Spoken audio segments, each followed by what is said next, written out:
Sebab damai sejahtera dari surga itu cuma bisa terjadi ketika jemaat Tuhan membangun sebut dengan hubungan intim dengan Tuhan dengan sengaja dan rutin dilakukan setiap hari.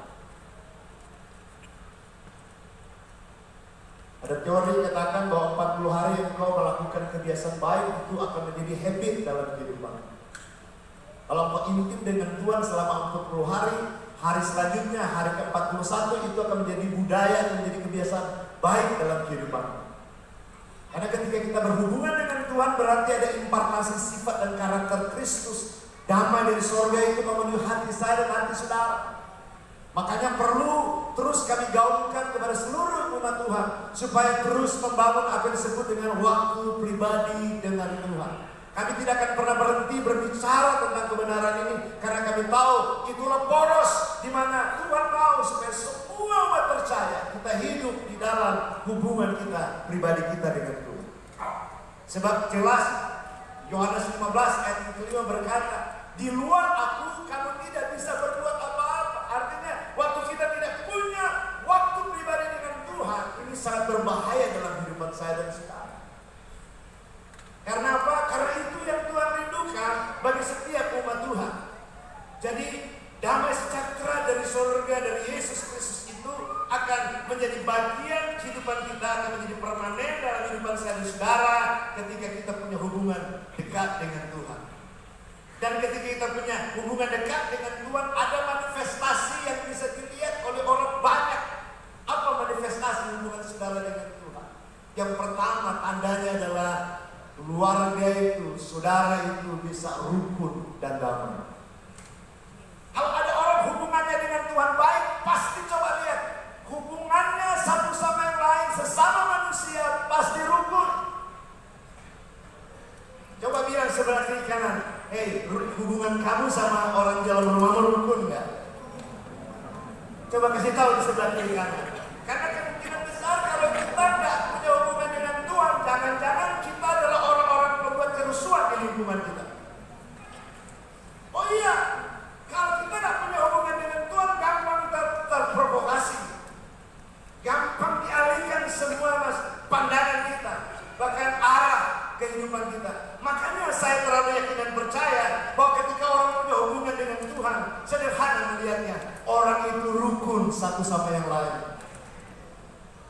Suami istri yang hadir di ruangan ini bilang sebelah kiri kanan saya, mulai hari ini kita mesti rukun-rukun. Jangan di rumah berantem aja, bangun pagi berantem, siang berantem, malam berantem, pulang kerja berantem. Nggak ada surga yang hadir di sana. Yang hadir pasti neraka. Ada yang tertawa-tertawa, ada yang senggol-senggol tumpah, ada yang tumpah batu. Dan ini kejadian sebagai Tuhan bahwa kebahagiaan itu penting untuk kita bangun dalam kehidupan saya dan saudara. Makanya perkuatlah hubungan saudara dengan Tuhan. Dan ketika hubunganmu dengan Tuhan baik, saya percaya suami istri pasti bahagia. Amin.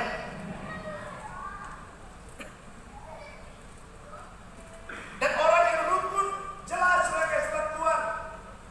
Mazmur 123 ayat yang pertama sampai ketiga, orang yang rukun itu gampang menemukan blessing dari Tuhan. Gampang menemukan berkat Tuhan karena orang yang rukun dan damai. Mazmur 133 katakan, di sanalah Tuhan akan perintahkan berkat Tuhan. Malaikat pembawa berkat sudah datang di rumah saudara, sudah ada di atas rumah saudara. Suami istri berantem. Malaikat bilang gak jadi, gua pindah di tempat yang lain. Di tempat lain juga Tuhan sudah memberkati. Berantem suami istri gara-gara anak mau bayar uang sekolah, belum ada duitnya. Berantem mereka. Tuhan bilang gua pindah ke tempat yang lain.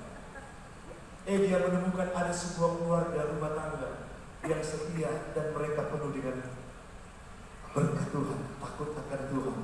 Mereka saling rukun satu sama yang lain. Maka blessing akan turun di rumah saudara dan kehidupan saya dan saudara. Katakan amin. Berapa banyak yang bersama diberkati oleh Tuhan. Hiduplah di dalam damai dan sejahtera dari Tuhan. Orang yang tidak tidak punya damai sejahtera adalah orang yang akan kehilangan janji dan berkat Tuhan.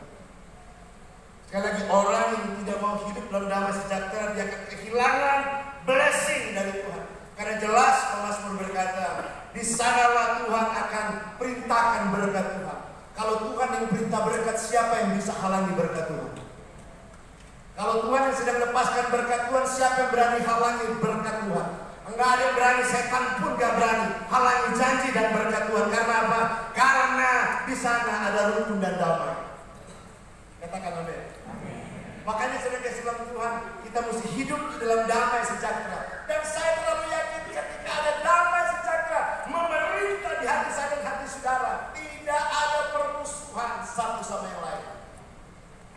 Mau agama apapun yang ada di bangsa kita, kalau seluruh jemaat Yesus yang hidup dalam rukun dan damai, kita akan berdampingan dengan satu sama yang lain. Katakan amin. Katakan amin. Dan orang kalau damai, saudara selalu Tuhan, hidupnya enak. Nggak khawatir, nggak takut, nggak cemas. Coba kalau nggak hidup dalam damai sejahtera.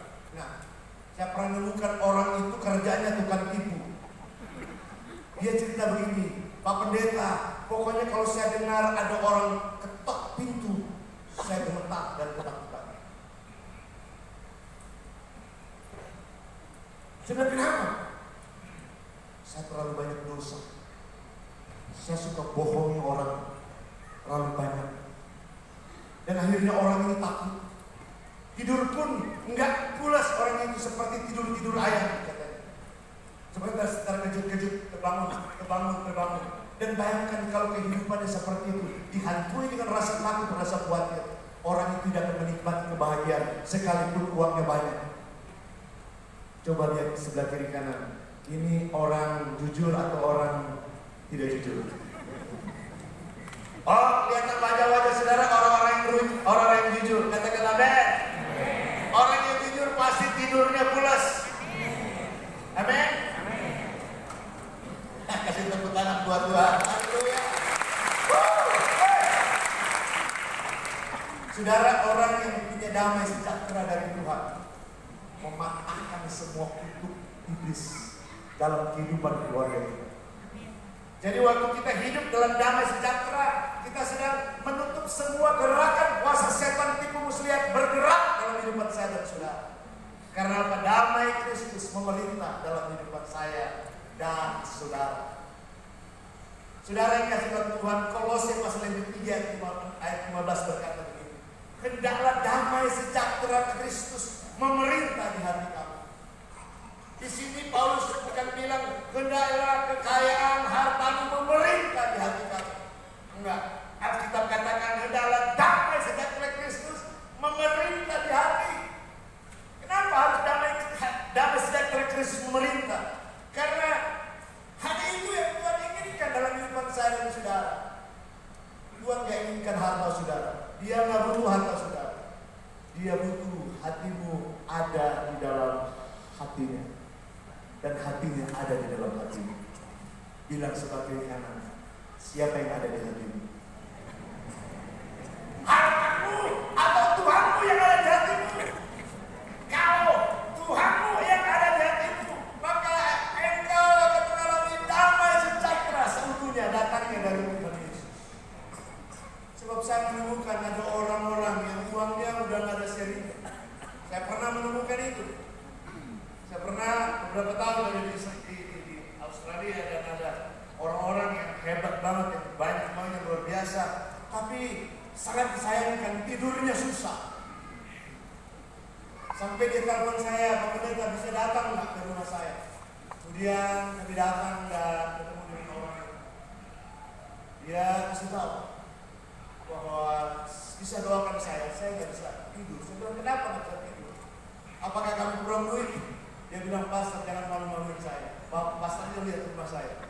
Yuk buka garasi mobilnya, ada 6 mobil mewah semua. Tapi saya katakan,